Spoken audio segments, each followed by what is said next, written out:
যুক্তরাষ্ট্রের president Donald Trump ঘোষিত নতুন শুল্ক নীতির প্রভাবে বাংলাদেশের সঙ্গে সদ্য হওয়া পারস্পরিক বাণিজ্য চুক্তি নিয়ে তৈরি হয়েছে নতুন অনিশ্চয়তা। গত 9 ফেব্রুয়ারি স্বাক্ষরিত এই চুক্তিতে বাংলাদেশের উপর পাল্টা শুল্ক হার নির্ধারণ করা হয়েছিল 19%।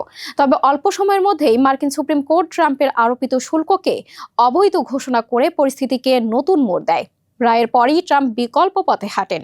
1974 সালের বাণিজ্য আইন ব্যবহার করে প্রথমে 10% এবং পরে তা বাড়িয়ে 15% শুল্ক আরোপের ঘোষণা দেন, যা 24 ফেব্রুয়ারি থেকে কার্যকর হওয়ার কথা রয়েছে।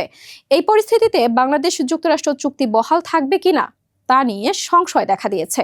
সংশ্লিষ্টরা বলছেন বিষয়টি এখনো স্পষ্ট নয়, তবে চুক্তি বাতিল হওয়ার সম্ভাবনাও উড়িয়ে দেয়া যাচ্ছে না। ব্যবসায়ী মহল মনে করছে নতুন শুল্ক নীতি আদালতের চ্যালেঞ্জের মুখে পড়তে পারে। একই সঙ্গে যুক্তরাষ্ট্রের বাজারে বাংলাদেশের রপ্তানি প্রতিযোগিতায় বড় পরিবর্তন নাও আসতে পারে।